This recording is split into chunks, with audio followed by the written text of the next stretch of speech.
Bonjour à tous, je suis ravi de vous retrouver sur ma chaîne pour vous parler à nouveau du magazine Réflexion, le numéro 2 qui est toujours en vente, afin de vous rappeler ou de vous informer, pour ceux qui n'ont pas vu l'annonce précédente, que dans ce numéro vous avez une interview inédite de Louis-Ferdinand Céline.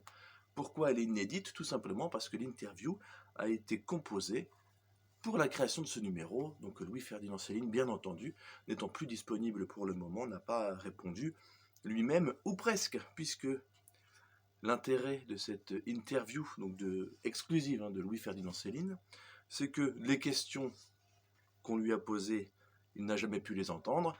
Néanmoins, il y avait par avance répondu dans ces 3 pamphlets, Bagatelle pour un massacre, L'école des cadavres et les beaux draps. Et nous nous sommes servis uniquement à la virgule près, au point de suspension près, et il y en a beaucoup chez Céline, à la majuscule ou à la minuscule près, et parfois c'est artistique chez Céline, nous avons à la virgule près, donc je disais, utilisé les réponses qu'il a faites par avance aux questions que se pose le malheureux journaliste qui a affaire à Louis-Ferdinand Céline dans le Réflexion numéro 2, donc qui est toujours en vente. Le lien est en bas de la vidéo, donc sur le site du magazine. Pour vous mettre un peu dans l'ambiance de cette interview, je vais vous lire tout simplement les questions qui ont été posées à Louis-Ferdinand Céline et les réponses qui ont été faites, donc ont été faites par avance, je vous le disais, par Céline, dans ces 3 pamphlets qu'il a écrits, je crois, enfin qu'il a fait sortir entre 1938 et 1942 ou 41. Du coup, je vous lis les questions. Donc l'interview dans le magazine va de la page 70 à la page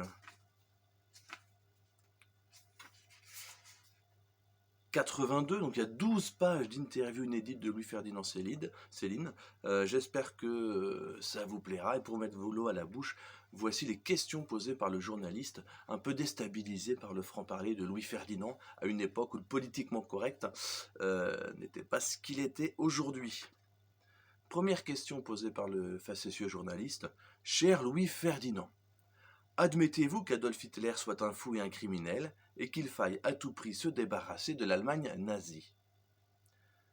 Deuxième question posée ensuite par le journaliste. Je ne vous lis pas les réponses, sinon vous n'allez pas acheter le magazine. « Sous-entendez-vous que la théorie fumeuse du grand remplacement des Blancs aurait une once de vérité ?» Autre question. « Voilà des propos bien peu antiracistes. Êtes-vous raciste, monsieur Céline ? » J'espère que la réponse vous éclairera. La question suivante. Hashtag MeToo, avez-vous un avis là-dessus? Étonnant, n'est-ce pas?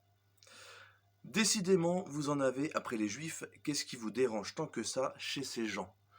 L'antisémitisme n'est pas un fléau que maintenant, c'est un fléau déjà à l'époque, et Louis-Ferdinand Céline a quelque chose à nous dire de cette accusation.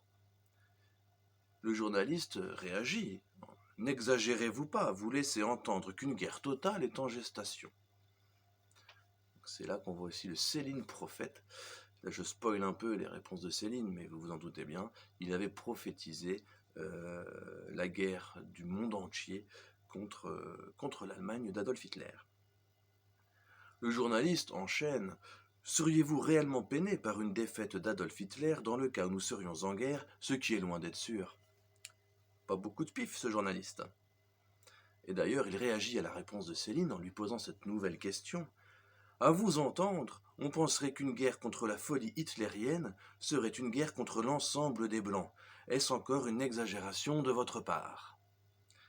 Et la réponse est très intéressante, puisque la réponse a été écrite entre 7 et 10 ans avant le procès de Nuremberg, qui était effectivement le procès de la condamnation de la fierté d'être blanc. La question suivante. Vous nous exposez une vision bien pessimiste des choses, monsieur Louis-Ferdinand Céline. Alors que les Français sont encore bien là, et pétris de l'héroïsme de leurs ancêtres, le peuple n'a-t-il pas toujours été porté haut par ses idéaux? La réponse de Céline vous surprendra.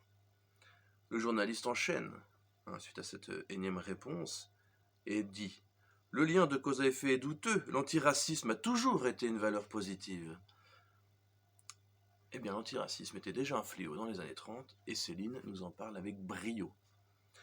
Ce qui ne laisse pas de marque, bien entendu, le pauvre journaliste complètement perdu. Vous parlez comme si l'antiracisme était un nom de code pour anti-blanc.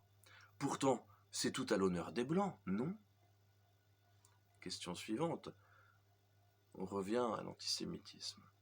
Vous accablez sans cesse les Juifs alors que nous leur devons beaucoup. Nous aurons le point de vue de Céline développé sur une page entière, voire un peu plus sur cette question. Et donc on enchaîne avec deux questions auxquelles Céline répond là aussi avec brio, avec une acuité politique rare, puisque un peu de, voilà, c'est un peu léger, hein, le ton de cette vidéo est un peu léger, mais les réponses que Céline fait aux questions de ce journaliste fictif, hein, que nous avons inventé, les réponses de Céline qui viennent à 100% exclusivement de ces pamphlets, sont d'une acuité politique, d'une vision politique sans égale. C'est ça qui permet d'ailleurs à certains des propos qu'il a pu tenir dans les années 30 et début 40, c'est ça qui rend ses propos parfois prophétiques, puisque vu que il a une justesse d'analyse, eh bien forcément il arrive à prédire entre guillemets l'avenir. Donc qu'est-ce que lui reproche ce journaliste ? Vous partez contre les Juifs des accusations terribles alors qu'ils sont bien souvent férus de démocratie et même de santé publique. Donc la réponse de Céline fait réagir ce journaliste qui dit « Vous ne croyez pas en la démocratie, monsieur Céline? Ben voyons, parlez-nous de démocratie. » La dernière question, donc, au bout donc, de la 12e page d'interview exclusive de Louis Ferdinand Céline, c'est très intéressant. Mais alors, monsieur Céline, vous qui semblez détester tout, que voulez-vous donc? Voilà, donc vous retrouverez les réponses à ces questions donc dans ce magazine, le magazine Réflexion numéro 2. Ce coup-ci, on est sur 109 pages, c'est ça, il y a 109 pages. C'est sur le format d'un bouquin. C'est intéressant, je l'espère. En tout cas, tous les contributeurs espèrent que ça aidera,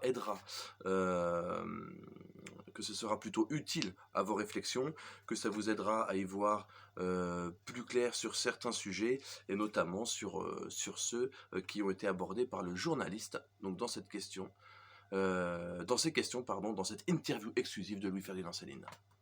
A très bientôt pour une prochaine vidéo. Salut!